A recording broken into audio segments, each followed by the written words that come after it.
परमेश्वर का आत्मा आज आपसे बात करेगा, इस बात को ध्यान से सुनना। एक लड़का है जो अपने दोस्तों के साथ मौज मस्ती करता है, पार्टियां अटेंड करता है और पार्टियों में घूमता है। तो एक दिन ऐसा हुआ कि वो एक पार्टी में गया और उसके पास एक कॉल आया, उसके पापा का कॉल आया और ज़्यादा रात हो चुकी थी, वो घर पर नहीं आया। तो उसके पापा ने कहा, बेटा तू कहाँ पर है? तो उस लड़के ने कहा कि पापा जी मैं तो दोस्त के घर पर है ना, वो स्टडी कर रहा हूँ क्योंकि एग्ज़ाम आने वाले हैं ना, तो मैं तैयारी कर रहा हूँ। ठीक है बेटा, कब तक आओगे? पापा जी मैं आ जाऊँगा, आप चिंता मत करो, आधे पौने घंटे में, थोड़ी देर में आ जाऊँगा। फिर उसके बाद 1-1.5 घंटा और हो जाता है, 2 घंटे हो जाते हैं, 2.5 घंटे हो जाते हैं, 3 घंटे हो जाते हैं, लेकिन वो बेटा घर पर नहीं आता। तो उसका बाप फिर से फ़ोन करता है और वो लड़का मतलब ड्रिंक कर रहा होता है, शराब पी पी के मतलब उल्टी सीधी हरकतें करना और अपने पार्टी में बहुत इन्जॉयमेंट करना। कई बार तो उसने पापा का फ़ोन भी काट दिया। और फिर उसके बाद एंड टाइम पर जब कैसे ना कैसे करके उसने फ़ोन उठाया तो उसके पापा ने उससे बोला, बेटा कहाँ पर, इतना समय कैसे लग रहा है बेटा, ऐसी कौन सी स्टडी कर रहे हो, आप दिन में भी तो कर सकते हो। तो वो लड़का फिर से बोलता है, पापा जी आप चिंता ना करो ना, देखो आपका बेटा पढ़ाई कर रहा है, देखो मेरे को डिस्टर्ब मत करो, है ना, और मैं दोस्त के घर पे हूँ, तो अच्छा नहीं लगता रात को बार बार फ़ोन करना, ठीक है मैं आ जाऊँगा, आप चिंता मत करो। और यही चीज़ है, जब चलती रहती है चलते चलते वो बाप अपने बेटे पर बहुत विश्वास करता है, बहुत भरोसा करता है। जब वो बाप अब सुबह होती है तो वो अपने बेटे को फ़ोन मिलाता है तो उसका फ़ोन नहीं मिलता है। क्यों? क्योंकि वो नशे में धुत पड़ा रहता है और वो उसको उठाकर पार्टी में से लेकर आके उसके दोस्त उसको घर पे ले आते हैं और उसका फ़ोन उसके दोस्तों के पास रहता है कि किसी का फ़ोन आएगा तो उठाकर अटेंड कर लेंगे। तो अचानक उस लड़के का फ़ोन उसके दोस्तों के पास रह जाता है और वो लड़का बेहोशी की हालत में एक बेड पे पड़ा रहता है और उसके पापा का फ़ोन आता है। उसके दोस्त उस फ़ोन को अटेंड करते हैं तो उसके दोस्त से उसके पापा कहते हैं, बेटा क्या हुआ, ये फ़ोन आपके पास कैसे आया, मेरे बेटे का फ़ोन है ये तो वो उस लड़के के दोस्त बताते हैं कि अंकल जी ये लड़का आपका बेटा हमारे साथ पार्टी में था, हम इंजॉयमेंट कर रहे थे, तो आपके बेटे ने ना थोड़ी ड्रिंक कर ली है, ऐसी बात हो गई है, तो आप चिंता मत कीजिए, ऐसी कोई बात नहीं है, बस ये ना थोड़ा आराम कर रहा है, एक्चुअली इसको थोड़ा सा यारी दोस्ती में थोड़ा सा पिला दी थी तो उसने पी ली थी। तो ऐसा हुआ, उसके पापा को बहुत दिल दुखा कि मेरे बेटे ने मुझे खुलकर नहीं बताया। तो उसके पापा ने फ़ोन काट दिया और अकेले में बहुत ज़ोर शोर से रोने लगा कि जिस इकलौते बेटे पर मैंने विश्वास किया, जिस बेटे पर मैंने पूर्ण रूप से विश्वास किया और उसकी ज़रूरतों को पूरा करने के लिए मैंने उसको पूरी छूट दी और जब मर्जी आता था, जब मर्जी घर पर जाता था, लेकिन उसने मुझसे सच नहीं कहा। अगर मुझसे सच कह देता तो इसमें इसका क्या चला जाता, क्या अब मुझे पता नहीं चला? तो उस विषय में वो लड़का अपने बाप को मुंह दिखाने के लायक नहीं हुआ, क्योंकि जब उसको होश आया तो उसको पता चला कि मेरे पापा को सच पता चल गया। और जब ये सच पता चला तो ना तो उस लड़के ने अपने पापा से माफ़ी मांगी, क्यों? क्योंकि वो दूसरे कामों में इतना व्यस्त हो गया, अपने आप को उसने ऐसा ढाल लिया संसारिक कामों में कि उसने अपने बाप की भी इज्जत नहीं करी, अपने बाप की इज्जत करना भूल गया। और जब उसका बाप ऐसी परिस्थिति उसने देखी कि मेरे बेटे ने मुझे कभी सच नहीं बताया और मेरे बेटे ने एक बार नहीं वरन कई बार मुझे झांसा दिया होगा, तो जिस बेटे को मैंने अपने हाथों से पाल पोस कर बड़ा किया, क्या वो मेरे से इतना सच भी नहीं बोल सकता? क्या उसने अपने दोस्तों को मुझसे ज़्यादा अहमियत दी है? जो बातें वो मुझसे नहीं शेयर करता वो बातें अपने दोस्तों से शेयर करता है, मुझसे क्यों छुपाता है मेरा बेटा? मैंने ऐसे प्यार में क्या कमी छोड़ दी है?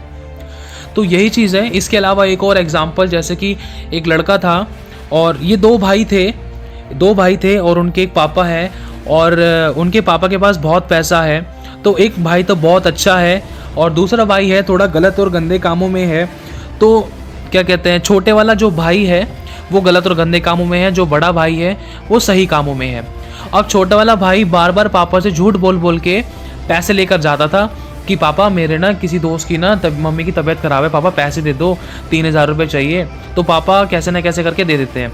तो वो जब पता चलता है कि वो 3,000 रुपये लेकर बाहर ऐश करने के लिए, बियर बार्स में घूमने फिरने के लिए, खा पी कर गेम्स वगैरह खेलने के लिए, जुआ खेलने के लिए, नशा पता करने के लिए लेके जा रहा है। और ऐसे कर करके उसने पहली बार करा और फिर दूसरी बार बोला पापा इसका ना एक्सीडेंट हो गया, वहाँ पर उसको पैसे चाहिए। फिर उसके लिए भी पापा ने मना नहीं करा, क्योंकि पापा का दिल बहुत साफ था। तो उसके पापा ने उस अपने छोटे बेटे को दोबारा से पैसे दिए। फिर वो छोटा बेटा दोबारा से पैसे ले जाकर, मतलब पापा को झांसा देकर और झूठ बोलकर पैसे ले जाकर, छुपाकर, पापा से सच्चाई को छुपाकर वो पैसे ले जाकर दूसरे कामों में खर्च कर दिए, अपनी इच्छा को, अपनी अभिलाषा को पूरा करने के लिए। और ऐसा करके फिर तीसरी बार भी हुआ। तीसरी बार उसने कहा कि क्या कहते हैं, पापा मेरे ना दोस्त को ना रेंट की ज़रूरत है, मतलब रेंट के लिए पैसे चाहिए। उसका ना मकान मालिक उसको ना पैसे खाली कराने के लिए कह रहा है और पैसे मांग रहा है। अगर पैसे नहीं देंगे तो उसको मकान का सामान बाहर फेंक देंगे। तो यही सारी बातें उसने अपने पापा से बोली और उसके बाद उसके पापा ने बोला नहीं नहीं बेटा, तेरे दोस्त का मकान कोई खाली ना करवाए, चिंता ना कर, ले तू ये पैसे ले जा और किराया भर दियो उसका और उसको मकान खाली नहीं होगा, चिंता ना कर। तो उसके पापा ने उसको फिर से पैसे दिए। तो जब ऐसा हुआ, उसका जो बड़े वाला भाई था, बड़े वाले भाई ने देखा चलो मैं भी एक बार भैया के साथ होकर आता हूँ, भैया बहुत भले काम कर रहे हैं, मदद कर रहा है, कितना अच्छा भाई है मेरा। चलो वो अपने छोटे भाई के पीछे पीछे गया तो देखा क्या उसने कि जो पापा से 5-7 हज़ार रुपये जो किराए के लिए थे उस छोटे वाले भाई ने, तो वो पैसे अपने यारी दोस्ती में और बियर बार में और खाने पीने में, गलत कामों में, जुए नशे पते में उड़ा रहा था और यूं ही लुटा रहा था और उसको वेस्ट कर रहा था। तो जब उस बड़े भाई ने देखा कि अरे ये मेरा छोटा भाई तो इतना झूठ बोल रहा है, ऐसी ऐसी बात है, इसने सच क्यों नहीं बोला पापा से, और इसको अगर पैसे चाहिए तो ये साफ सच बोल के मांगता क्यों नहीं है, ये झूठ क्यों बोलता है, ये छुपाता क्यों है पापा से, और ये इतने सारे गलत काम करता है और पापा से बार बार झूठ बोल बोल कर लेकर जाता है पैसे, और इसने कभी अपने बारे में सच नहीं बताया और हम सबसे छुपा कर रखा है, यहाँ तक कि मुझे भी नहीं बताया, मैं इसका भाई हूँ, बड़ा भाई होने के नाते भी नहीं बताया। तो वो बड़ा भाई भागे भागे अपने घर पर गया, उसने पापा को बोला पापा देखो अब की छोटे वाले भाई को पैसे मत देना बिल्कुल भी, और पापा बिल्कुल ही पैसे मत देना, देखो उसने शायद जितनी भी आपसे पैसे मांगे ना जितनी भी बार, तो उसने हर बार उसने आपके पैसे गलत काम में नशे पत्ते में लगाए हैं, देखो सच बता रहा हूँ मैंने उसको अपनी आंखों से देखा है। तो उसका पापा सतर्क हो गया। कुछ ऐसा हुआ उस लड़के के जीवन में, उस छोटे भाई के जीवन में जो पापा से झूठ बोल बोल कर पैसे ले जाकर खर्च करता था। उसका एक बहुत अच्छा, बहुत जिगरी फ्रेंड था, बहुत जिगरी यार था, और उसके दोस्त को एक दिन सच में ज़रूरत पड़ी, उसकी माँ की सच में तबीयत ख़राब थी, बहुत बड़ी प्रॉब्लम बताई थी और आखिरी स्टेज थी, और फिर उसके दोस्त ने उससे कहा यार तेरे पापा तुझे पैसे जब मर्जी दे देते हैं, जैसे मर्जी देते, तो एक बार मेरे लिए, मेरी मम्मी के लिए मांग लेते कि मेरी मम्मी की तबीयत ऐसे ऐसे ख़राब बताई थी और लास्ट स्टेज बताई है, तो प्लीज़ मैं तुझसे रिक्वेस्ट करता हूँ, मैं तेरे हाथ जोड़ता हूँ, जल्दी से तेरे पापा से बोल दे मेरे लिए पैसे की ज़रूरत है और तेरे पापा तुझे पैसे देंगे, मैं विश्वास करता हूँ। तो वो लड़का भागे भागे गया और बहुत हाँफते हुए, बहुत डर के साथ, और उसने सोचा अरे हाँ ये तो सच में एक भला काम है और सच में मुझे ज़रूर करना चाहिए, और फिर वो भागे भागे गया वो लड़का। तो उसने अपने पापा से दोबारा से बोला पापा मेरे ना दोस्त की ना मम्मी की तबीयत है ना, बहुत सीरियस कंडीशन बताई है, डॉक्टर ने ऐसी बात बताई है, ये बोला है वो बोला है, और पापा इतने पैसे चाहिए, और उसने, मेरे दोस्त के पास बिल्कुल भी पैसा नहीं है, उसने मुझसे बोला है कि पापा आप तो पैसे दे देते हो भले काम के लिए, तो इसीलिए मैं आपसे बोलने आया हूँ पापा, मेरे दोस्त की मम्मी की तबीयत बहुत ज़्यादा ख़राब है, प्लीज़ आप मदद कर दीजिए, मुझे पैसों की बहुत ज़रूरत है। तो उसका पापा उस समय उसको मना कर देता है, उसको डांट कर फटकार कर मार के उसको वहाँ से भगा देता है और उसको बोलता है कि तू झूठा है और तूने मुझसे झूठ बोल बोल कर तूने मुझसे पैसा लूटा है, और देख तेरे साथ ऐसा होगा, तेरे साथ वैसा होगा। मतलब बाप गुस्से में उसको उल्टा सीधा बोल देता है, मतलब गलत नहीं बोलता, गाली गलौज नहीं करता है, मतलब उसको डांटता है, फटकारता है, और गुस्से में उसके बाप के मुंह से बहुत कुछ ऐसी बातें निकलती जिससे उसका दिल दुखता है और उसको अपनी बात का पश्चाताप होता है। क्या पश्चाताप होता है? जब उसको मारते हैं घर के अंदर तो उसका पापा वगैरह उसको बोलते हैं चल तुझे अब मैं ना इस घर से बाहर निकाल देता हूँ, अब तू यहाँ से निकल जा, तेरी इस घर में कोई जगह नहीं, क्योंकि तूने मुझसे सच को छुपाया है, अब तू जा यहाँ से, तूने हर बार मेरे पैसे को बर्बाद किया है, लूटा है, मुझसे झूठ बोल बोल कर तू पैसे लेकर गया ना, जा, तेरी आज इस घर में कोई जगह नहीं है, आज तू निकल जा इस घर से। तो वो घर से लड़का बाहर निकल जाता है, किसी पार्क में जाकर बैठता है और वो बहुत रोता है और उसके पास उसके दोस्त का फ़ोन आता है, बोलता है कि भाई अब पैसे के इंतज़ाम हुए क्या, तेरे पापा ने पैसे दे दिए ना, जल्दी से जल्दी हॉस्पिटल में आ जा, मैं यहाँ पर हूँ मम्मी के साथ में। तो वो लड़का कहता है रो रो कर मेरे भाई मुझे माफ़ कर दे, मैं तेरी मम्मी की मदद नहीं कर सकता, ना ही मैं तेरी मदद कर सकता, मेरे पापा ने मुझे घर से बाहर निकाल दिया है और मुझे जायदाद से दखल कर दिया है और मुझे कभी घर में घुसने के लिए भी नहीं कहा है उसने, वरन मैंने अपने बाप का दिल ऐसे दुखाया है, उसको झूठ बोल बोल कर उसकी बेइज्जती मैंने ऐसे की है, उसका इज्जत मान सम्मान मैंने गिराया है और उसको लूटा है, मैंने अपने बाप को लूटा है झूठ बोल बोल कर। जब मैंने उसको झूठ बोल बोल कर लूटा, लेकिन आज जब सच में मेरे को किसी व्यक्ति की मदद करने की ज़रूरत पड़ी तो आज मुझे सच में किसी की मदद नहीं मिल पाई। अब दोस्त क्या मदद करेंगे जब अब मेरा बाप ही खुद मदद नहीं कर रहा है। इसके अंदर मेरी बहुत बड़ी गलती, मेरे भाई मुझे माफ़ कर दे, मैं तेरी मदद नहीं कर पाऊँ, क्योंकि मेरे पास खुद भी फूटी कौड़ी नहीं है। तो एक यही चीज़ है, आज हम जिस संसार में रहते हैं, इस संसार में पाप को छुपाया जाता है। और कहते हैं ना कि जो छुपता है ना उसे पाप कहते हैं, चाहे वो झूठ हो, चाहे फरेब हो, चाहे कोई नशा पत्ता हो, चाहे गाली गलौज हो, चाहे किसी की बुराई हो, चाहे किसी पे दोष लगाने की बातें हो, चाहे किसी की पीठ पीछे चुगली करना हो। ये सारी बातें झूठ में आती हैं और ये सारी बातें पाप में आती हैं। और जब उस लड़के को सच में ज़रूरत पड़ी, किसी की जान की बाजी लगी हुई थी, तो उस समय उसको मदद नहीं मिल पाई। क्यों? क्योंकि उसने झूठ बोल बोल कर अपनी रिस्पेक्ट गिरा ली थी, और जब उसको सच में ज़रूरत पड़ी तो उसको कुछ भी नहीं मिल पाया। एंड टाइम पर, इमरजेंसी के टाइम पर उसको कुछ नहीं मिल पाया। और लेकिन जब उसने झूठ बोल बोल कर इमरजेंसी को क्रिएट किया तो उसको हेल्प मिली। लेकिन जब सच में उसके ऊपर मुसीबत आ पड़ी तब उसने सच में किसी की मदद नहीं कर पाया। क्यों? क्योंकि उसने छुपाया, और झूठ का बांटा एक बार में ही फोड़ दिया गया। क्यों फोड़ दिया गया? क्योंकि देखो, वचन कहता है कि झूठों से यहोवा को घृणा आती है, और परमेश्वर का वचन कहता है कि तू अपने गुनाहों को मेरे पास आके मान ले, तू अपने आप को मेरे सामने खोल दे, तू खुली हुई किताब की तरह मेरे सामने आ जा। तेरे अंदर की सारी बुराइयों को मैं जानता हूँ। आज इंसान सामने देखे हुए सीसीटीवी कैमरे से डरता है, लेकिन अपने बाप से नहीं डरता है जिसने हमें बनाया है, जिसने हमें आंखें दी है। क्या वो अंधा है? क्या वो अंधेरे में नहीं देख सकता है? क्या वो हमारे मन की बातों को नहीं जांचता है? ऐसा इसीलिए है क्योंकि मनुष्य के अंदर परमेश्वर का भय नहीं है। इसलिए ना तो वो अपने दुनियावी माँ बाप की इज्जत करता है, ना ही और अपने खुदा की। बस यही कहना चाहता हूँ कि अगर आपके जीवन में, किसी के भी जीवन में कोई भी ऐसी बात है जिसको आप छुपाते हो, चाहे अपने फैमिली मेम्बर से, चाहे अपने फ्रेंड से, चाहे अपने रिलेटिव से, चाहे अपने पति से, चाहे अपने पत्नी से, तो उसको अपने पति पत्नी, अपने फैमिली, अपने रिलेटिव्स के आगे ज़रूर खोलो। वो भी जब खोलना जब आपको परमेश्वर का आत्मा अगुवाई करे। अगर आपने कोई भी ऐसा बुरा पाप अपराध किया है, या आपने किसी के साथ शारीरिक संबंध बनाए, या कोई भी गलत काम किया है जिसके कारण आपको कुछ अच्छा नहीं लग रहा है, और जिसके कारण शायद आपके बीच में कोई मिसअंडरस्टैंडिंग क्रिएट हुई थी, या कोई भी ऐसी प्रॉब्लम थी, क्योंकि देखो, आज नहीं तो कल सच को खुल जाना है। इससे पहले कि अगर आप अपनी तरफ से खुद बता दोगे तो बहुत बढ़िया रहेगा। रिश्तों को टूटने से बचा लोगे, नुकसान से बच जाओगे, और आपका प्रेम को ठुकराने से परमेश्वर बचा देगा। क्यों? क्योंकि आपने सच को बोला है। क्योंकि परमेश्वर सत्य का साथ देता है, ना ही कोई आपको ठुकराएगा, ना ही आपके कोई प्रेम को ठुकरा सकता अगर आप सच बोलोगे तो। लेकिन आपको यह देखना है कि सामने वाला व्यक्ति कैसी स्पिरिट में है। अगर मैं इसको सच बताऊं कि कहीं ये नेगेटिव तो नहीं हो जाएगा, कहीं ये मेरे को छोड़ तो नहीं देगा। अगर मैंने इसको अपने शरीर के, अपने जीवन के बारे में बता दी कि मैंने किसी के साथ पहले रिलेशन बना लिया है, या मैंने मम्मी पापा के बारे में ऐसा झूठ बोला है, मैंने गोल्ड के बारे में, कपड़ों के बारे में, पैसों के बारे में ऐसे झूठ बोल बोलकर ऐसे काम किया, वैसे काम किया, लेकिन आपसे छुपाया, अगर मैंने आपको बता दिया। मतलब कहने का ये है कि अगर मैंने अपनी सारी बातें, अपने सारा जिंदगी का जीवन की सारी सच्चाई जो मैंने छुपा रखी थी, अगर मैंने सामने वाले को बता दी, कहीं इस बताने के कारण मेरा रिश्ता खराब तो नहीं हो जाएगा? कहीं मेरा फैमिली रिलेशन या रिलेटिव कोई मुझसे ऑफेंड तो नहीं हो जाएगा? कहीं मेरा रिश्ता टूट तो नहीं जाएगा? देखो, इसमें दो बातों का ध्यान रखना है। पहली बात यह है कि हमें उतावली में आकर किसी को अपनी ज़िंदगी की सच्चाई नहीं बतानी है।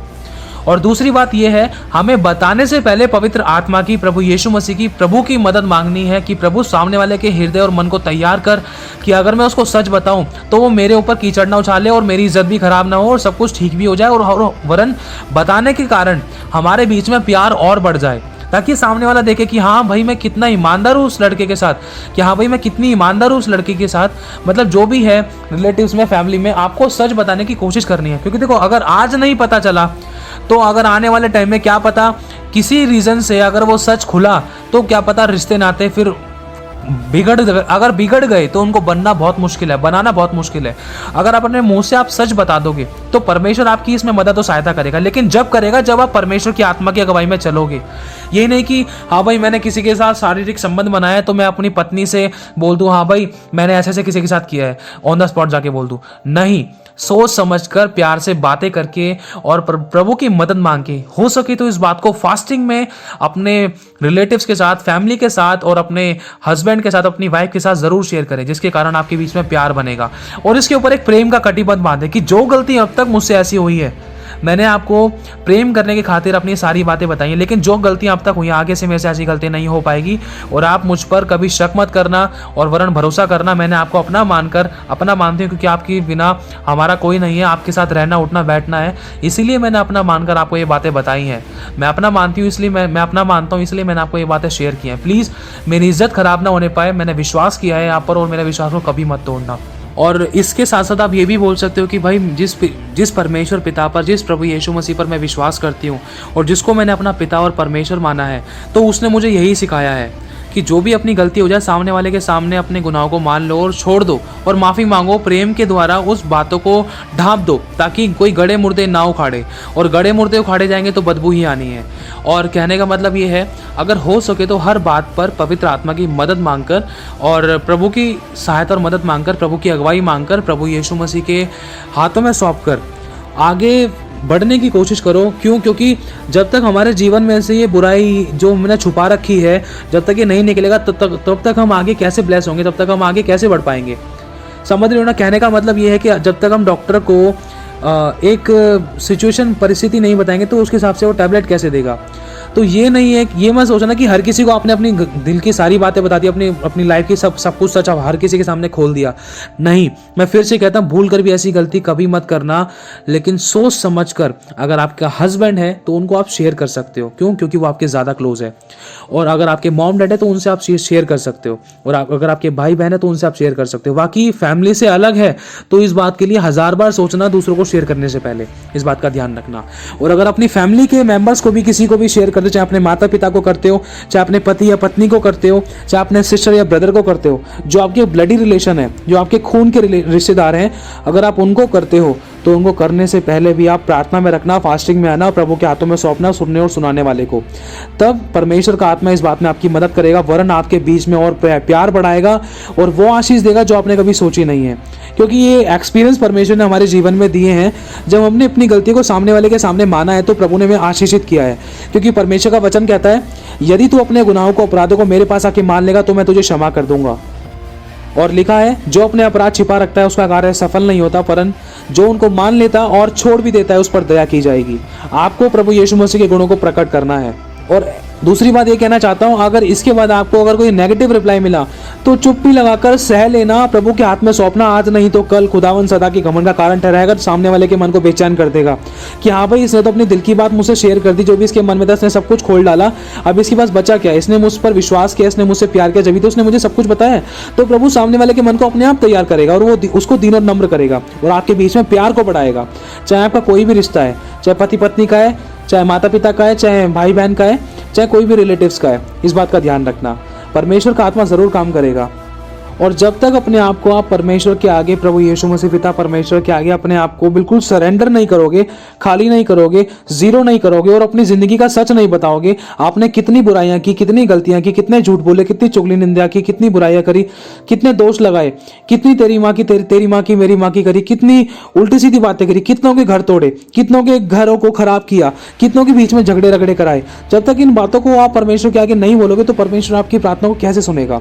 क्योंकि परमेश्वर हमारा पिता है, वही हमारी प्रार्थना सुनता है। प्रार्थना तो वो जब ही सुनेगा ना, जब हम अपने गुनाहों को क्षमा मांगकर, गुनाहों की क्षमा मांग के अपने गुनाहों को उसके सामने बताएंगे, जब भी तो वो हमें क्षमा करेगा। अब कहने का मतलब ये है, दाऊद ने जब गलती करी थी, दाऊद ने कहा था, हे परमेश्वर मेरे अंदर शुद्ध मन, स्थिर आत्मा नए सिरे से उत्पन्न कर। दाऊद ने अंगीकार किया अपने पाप का कि मेरे ढिठाई के पापों से मुझे शुद्ध कर। दाऊद ने ढिठाई की, जब भी तो दाऊद ने कहा। और दाऊद ने ये भी कहा, मेरे गुप्त पापों से मुझे तू क्षमा कर। दाऊद ने कुछ गुप्त पाप किए, जब भी तो उन्होंने बोला कि प्रभु मेरे गुप्त पापों से मुझे क्षमा कर। मतलब अपने पापों का अंगीकार करना जरूरी है।